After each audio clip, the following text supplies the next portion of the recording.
आज की कहानी है दो क्लासमेट्स की जो एक दूसरे को बिल्कुल पसंद नहीं करते थे, लेकिन हालातों ने उन्हें एक ऐसी जगह पर ला के रख दिया जहाँ पर सरवाइव करना भी बहुत मुश्किल था। और वो महीनों तक एक आइलैंड पर एक दूसरे के साथ फंसे रहे। उसके बाद वो उस आइलैंड पर कैसे सरवाइव करते हैं और एक दूसरे के साथ क्या क्या कांड करते हैं, देखेंगे हम आज की इस पूरी कहानी में। और आज की कहानी शुरू होती है हमें एमा नाम की एक खूबसूरत लड़की को दिखाते हुए, जो सुबह जल्दी उठकर अपने स्कूल जाने के लिए तैयार होती है। एमा अपनी स्कूल में एक बहुत ही अच्छी और फेमस स्टूडेंट है जिसके बहुत सारे फ्रेंड्स हैं। दूसरी तरफ हम डीन को देखते हैं जो एमा की तुलना में बहुत ही आलसी लड़का है और वो सुबह लेट करके उठता है और सीधे बाथरूम में जाकर ब्रश करने के बाद तुरंत आकर वीडियो गेम खेलने बैठ जाता है। तो उसके पिता जैक उसे कहते हैं कि तुम स्कूल के लिए लेट हो जाओगे। वहीं हम एमा और उसकी छोटी बहन स्टेसी को देखते हैं जिनको उनकी माँ बारबरा स्कूल छोड़ने आती है। उसके बाद एमा स्कूल में पहुंचकर अपने बेस्ट फ्रेंड लिजी से मिलती है और जब वो बातें कर रहे थे तभी स्टीफन नाम का एक स्टूडेंट आकर एमा को हाई कहता है और ये देखकर लिजी एमा को चिढ़ाने लगती है। अब उसी दिन क्लास में मिस्टर क्रिश्चियनसेन जो उनके टीचर है वो बताते हैं कि बस अगली सुबह ठीक 7 बजे ट्रिनिडाड आइलैंड के ट्रिप के लिए निकलेगी। और वो आगे बता ही रहे होते हैं कि एमा क्लास में लेट पहुंचती है और डीन भी पीछे से आकर एमा से टकरा जाता है और उसे सॉरी शहजादी कहता है। इसके बाद जब मिस्टर क्रिश्चियनसेन ट्रिप के बारे में और जानकारी दे रहे थे तभी लिजी एमा से कहती है कि डीन भी ट्रिप पर जा रहा है अपने पिता के पैसों की वजह से, और फिर वो डीन को देखकर मुंह बनाती है। अब लंच के समय लिजी अपने दोस्तों को एमा और स्टीफन के बीच सुबह जो हुआ वो बताती है और कहती है कि ट्रिप में जाकर हमारे पास 1 हफ्ता होगा अपना जादू चलाकर एमा को स्टीफन के साथ एक्शन कराने के लिए। पर एमा कहती है कि हमें ये सब छोड़कर ट्रिप पर ध्यान देना चाहिए। अब सभी जब बातें कर रहे थे तभी एमा की नजर डीन पर पड़ती है जो चाकू से सेब काट रहा था। अब थोड़ी देर में मिस कोलियर जो एक टीचर है वो डीन के पास आकर उसे स्कूल में चाकू लेकर आने के लिए डांटती है और फिर उसे प्रिंसिपल के ऑफिस में ले जाती है। फिर लिजी अपने दोस्तों से कहती है कि एमा को डीन जैसे लड़कों के साथ नहीं रहना चाहिए जब स्कूल का एक हॉट लड़का एमा को पसंद करता है। अब अगले दिन सुबह एमा तैयार होती है ट्रिप के लिए और अपने माँ बारबरा और पिता फिल को थैंक यू कहती है उसे ट्रिप पर जाने देने के लिए। दूसरी तरफ डीन ट्रिप पर नहीं जाना चाहता तो उसके पिता जैक उसे कहते हैं कि उसके स्कूल के नियम को तोड़ने के बाद भी उन्होंने कितनी मेहनत की उसे ट्रिप पर जगह दिलाने के लिए, जिसके बाद वो जाने के लिए मान जाता है। अब आगे हम देखते हैं कि मिस्टर क्रिश्चियनसेन सबको बस में चढ़ने के लिए कहते हैं। अब बस में चढ़ते वक्त स्टीफन एमा से पूछता है कि कैसी हो एमा, जिससे लिजी एमा को फिर से चढ़ाती है पर एमा उस पर ध्यान नहीं देती। अब कुछ समय के अंदर वो ट्रिनिडाड आइलैंड पहुंच जाते हैं और बस से उतरते समय मिस कोलियर सबसे कहती है कि सब कुछ देर पूल में एंजॉय कर सकते हैं पर डिनर से पहले सबको आ जाना है और अगले दिन से प्रोग्राम शुरू करेंगे। अब कुछ देर बाद एमा और उसके सभी दोस्त पूल में जाते हैं जहां एमा स्टीफन से मिलती है और सब एक साथ पूल में मस्ती करने लगते हैं, लेकिन डीन बिल्कुल अकेला बैल्कनी से ये सब देख रहा होता है। अब उसी शाम एमा की एक फ्रेंड लिजी और एमा को आकर बताती है कि स्टीफन ने उन्हें पार्टी पे बुलाया है जो यहाँ के एक लोकल बोट में हो रही है, लेकिन एमा ये सुन के मना कर देती है पर उसके दोस्त जिद करके उसे मना लेते हैं। उसके बाद वो पार्टी के लिए बोट पर चले आते हैं और वहाँ पहुँचने के बाद एमा हेलन को पार्टी में ढूंढने लगती है पर तभी वो देखती है कि स्टीफन किसी और लड़की को किस कर रहा है और ये देख के एमा वहाँ से जाने लगती है और वही साइड से ये सब डीन भी देख रहा होता है। तभी वो एमा से कहता है कि तुम्हारा बॉयफ्रेंड तो मजा कर रहा है, तो वो डीन से कहती है कि तुम्हें इन सब से कोई मतलब नहीं होना चाहिए। अब अचानक वहाँ पुलिस आ जाती है क्योंकि पुलिस को पता चल गया था कि यहाँ स्टूडेंट पार्टी में ड्रग्स ले रहे हैं और सबको बोट के सामने की तरफ आने को कहते हैं। तभी अचानक पैर फिसलकर एमा पानी में गिर जाती है और उसे गिरते हुए डीन देख लेता है तो वो भी उसे बचाने के लिए पानी में कूद जाता है और फिर उसे बचाकर एक छोटी बोट में ले जाता है। अब उस बोट की रस्सी बड़े बोट से जुड़ी हुई थी तो डीन उस रस्सी को काट देता है और एमा के पूछने पर वो कहता है कि मुझे पुलिस के झंझट में नहीं पड़ना है, पुलिस के जाने के बाद हम बड़े बोट तक पहुंच जाएंगे। लेकिन थोड़ी ही समय के अंदर वो बोट उनसे काफी दूर चला जाता है और तभी वहाँ पर तूफान शुरू होने वाला होता है, लेकिन डीन देखता है कि इसमें तो मोटर ही नहीं है। तभी उनके सामने से अचानक एक बड़ी सी लहर आती है और दोनों कस के बोट को पकड़ लेते हैं। इसके बाद सुबह हो जाती है और दोनों लहरों की वजह से बोट के साथ अरेबियन सागर में पहुंच गए थे। डीन का फोन भीग चुका था तो वो एमा को उसका फोन देने को कहता है पर एमा के फोन में नेटवर्क नहीं आ रहा था। फिर एमा डीन से कहती है कि हमें पार्टी बोट का पीछा करना चाहिए था तो डीन कहता है कि चिंता मत करो, कोई न कोई हमें लेने आ जाएगा। वो बात ही कर रहे थे तभी अचानक एमा को थोड़ी दूरी पर एक आइलैंड नजर आती है, जिसके बाद डीन बोट को उस आइलैंड की तरफ ले जाने लगता है और बहुत मुश्किलों के बाद दोनों उस आइलैंड पर पहुंच जाते हैं और वहां पहुंच के एमा फिर से फोन के नेटवर्क को देखती है, पर वहां भी कोई नेटवर्क नहीं मिलता। फिर डीन को उस बोट पे एक फ्लेयर गन मिलती है तो वो उसे ले लेता है और फिर दोनों आगे बढ़ने लगते हैं इस उम्मीद में कि आगे जाने पर उन्हें कोई मदद मिल जाएगा। दूसरी तरफ होटल में पिछले रात की पार्टी की वजह से मिस्टर क्रिश्चियनसेन ट्रिप को कैंसिल कर देते हैं।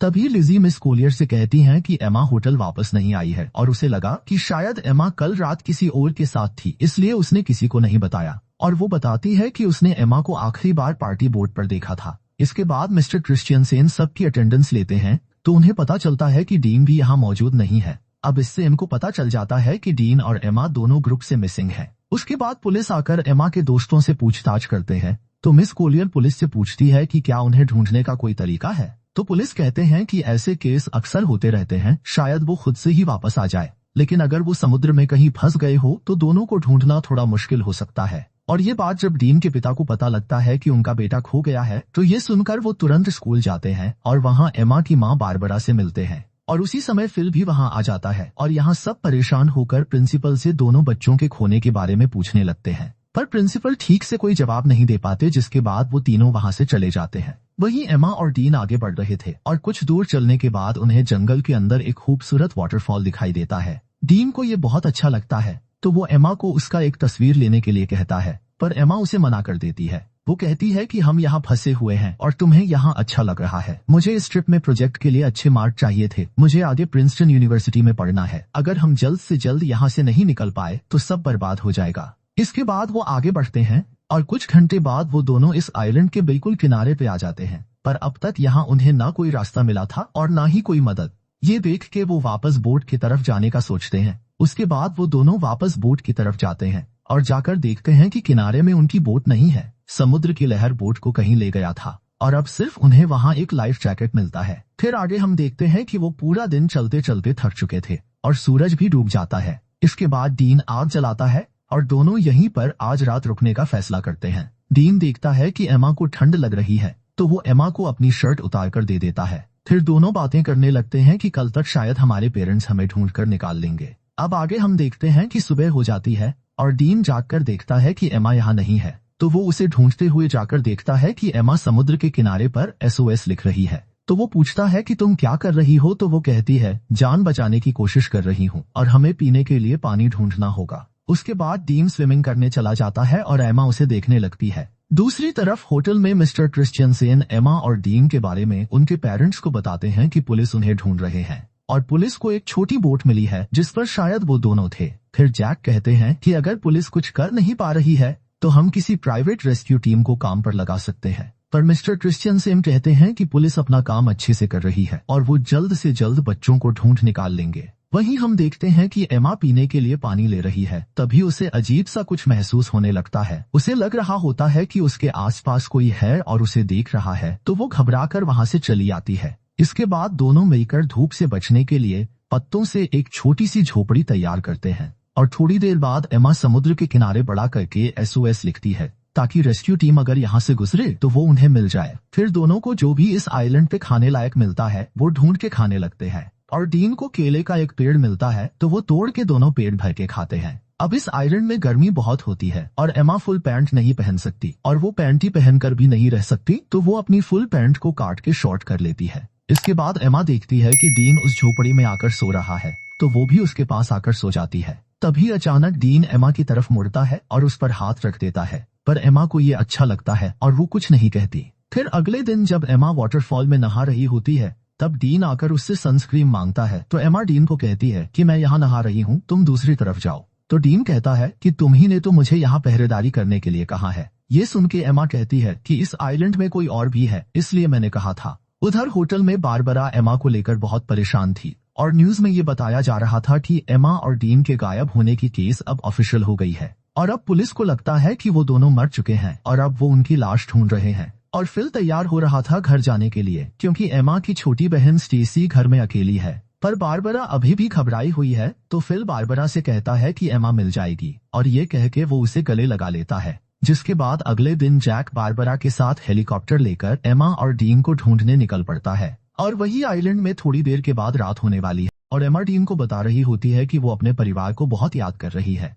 तभी डीन को वहाँ पर किसी इंसान की खोपड़ी मिलती है, तो एमा उसे देखकर बहुत डर जाती है और कहती है कि ये भी हमारी तरह शायद यहाँ फंस गया होगा और इसकी ये हालत हो गई और अब हमारी हालत भी शायद इसी के जैसा हो जाएगा। पर डीन उसे कहता है कि ये शायद कोई मछुआरा या फिर कोई स्मगलर होगा जो यहाँ आकर मर गया था, लेकिन हमारे पीछे हमारे पेरेंट्स हैं और हम यहाँ अकेले नहीं हैं। और उसे विश्वास दिलाता है कि अगर हम एक दूसरे के साथ ऐसे ही देते रहेंगे तो हम यहाँ कभी नहीं मरेंगे और एक दिन हम जरूर घर वापस जाएंगे। और ये कहने के बाद वो एमा को किस करने लगता है। एमा पहली बार किसी को किस कर रही थी और उसे अच्छा भी लग रहा था और अब रात भी हो गई थी। फिर क्या होना था, डीन सारी हदें तोड़ देता है और आइलैंड में एक तूफान आता है और इस तूफान को एमा पहली बार एंजॉय करके बहुत खुश थी। फिर सुबह होने के बाद एमा जागकर देखती है कि डीन यहाँ नहीं है, तो वो डीन को पुकारने लगती है पर वो उसे नहीं मिल रहा था। तो एमा बहुत घबरा जाती है और उसे ढूंढने के लिए जंगल में चली जाती है और थोड़ी दूर आगे जाकर वो देखती है कि डीन एक गड्ढा खोद रहा है। तो एमा को समझ नहीं आ रहा था कि डीन ये क्यों कर रहा है।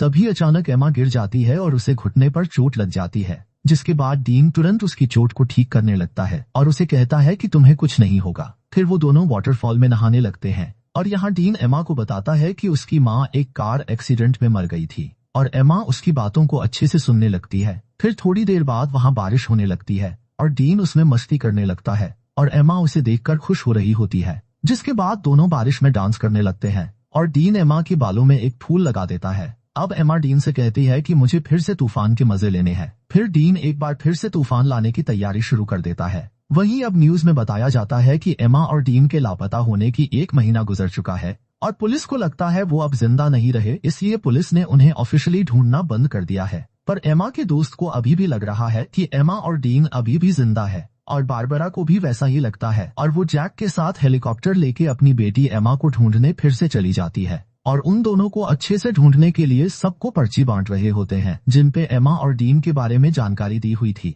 ये सब कुछ करने के बाद जैक बारबरा से कहता है कि उन्होंने सब करके देख लिया पर फिर भी एमा और डीन नहीं मिल रहे हैं, अब शायद घर वापस लौट जाना चाहिए। ये सुनकर बारबरा उदास हो जाती है और घर चली जाती है। दूसरी तरफ डीन एमा को हरी रोशनी के बारे में बता रहा होता है जिसके बारे में उसकी माँ ने उसे बताया था और वो बताता है कि वो रोशनी सूरज के डूबते समय दिखती है, पर डीन ने उस रोशनी को आज तक कभी नहीं देखा है। अब यहाँ उन्हें कुछ और हफ्ते बीत जाते हैं और दोनों आइलैंड के खूबसूरत एनवायरनमेंट के मजे लेने लगते हैं। वो समुद्र में नहाते हैं और बहुत मजे करते हैं और ऐसे ही वो एक दूसरे के बहुत करीब आ जाते हैं और जब भी उनका मन करता है तो वो तूफान और भूकंप के मजे लेते रहते थे। अब ये सब कुछ होने के बाद एमा डीन से पूछती है कि तुमने पहली बार कैसे किया था और वो कौन थी। तो डीन बताता है कि जब मैं स्कूल में था तब मेरा एक दोस्त थी जो मुझसे उम्र में बड़ी थी। अब डीन जानता था कि एमा की ये सब कुछ पहली बार थी, तो वो पूछता है तुम्हें कैसा लगा। तो वो बताती है कि अच्छा था, लेकिन तूफान की वजह से गलत जगहों पर रेत चली गई।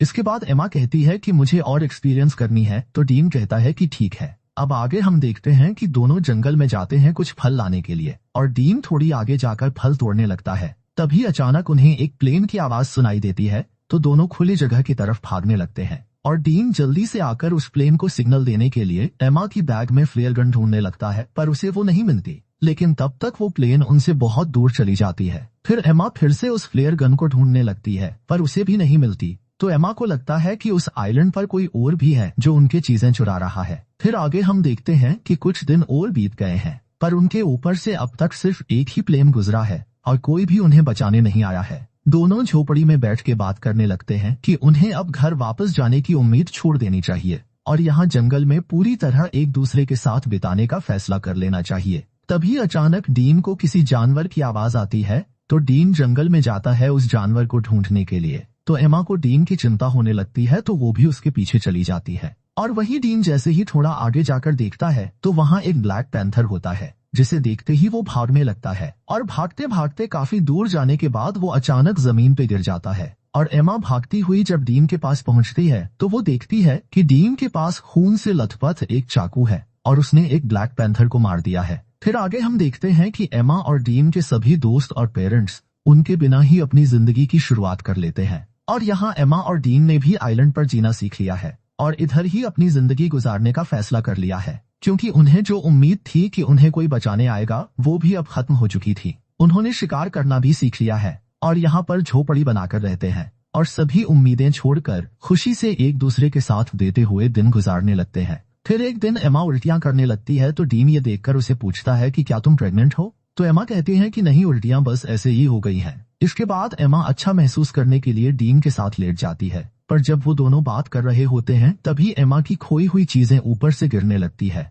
और जब वो दोनों ऊपर देखते हैं तो वहाँ पेड़ पर एक बंदर होता है जो उनके सामान फेंक रहा होता है और वो देखते हैं कि बंदर के हाथ में वो फ्लेयर गन भी है जो डीन को उस दिन नहीं मिला था। तो उस बंदर को एमा एक केला दिखाती है तो वो गन नीचे फेंक देता है, जिसके बाद उन्हें ऊपर से एक हेलीकॉप्टर की आवाज आती है तो वो भागते हुए खुली जगह पर आते हैं और एमा गन लोड करके फायर करती है तो वो हेलीकॉप्टर वाले उन्हें देख लेते हैं, जिसके बाद वहां से उन्हें रेस्क्यू कर लिया जाता है और अब फाइनली दोनों 3 महीने के बाद वापस आ जाते हैं और एयरपोर्ट पे एमा और डीन के दोस्त और पेरेंट्स उनसे मिलकर बहुत खुश हो जाते हैं, जिसके बाद दोनों के पेरेंट्स उन्हें अपने अपने घर लेकर चले जाते हैं। अब घर आने के बाद डीन उसी रात को एमा से मिलने जाता है और वो बात करते हैं कि घर वापस आकर कितना अजीब लग रहा है और यहाँ डीन एमा को किस करने वाला होता है, पर एमा नहीं करती और कहती है कि हर 10 मिनट में उसके पेरेंट्स उससे मिलने आ रहे हैं, अब शायद तुम्हें यहाँ से चले जाना चाहिए। और कहती हैं कि हमारे आने की खुशी में मेरे पेरेंट्स ने एक पार्टी रखी है तो तुम्हें भी आना है। फिर अगले दिन पार्टी पे सब जमा होते हैं और एमा के पेरेंट्स सबको कुछ कहने लगते हैं उनके बच्चों के वापस आने पे।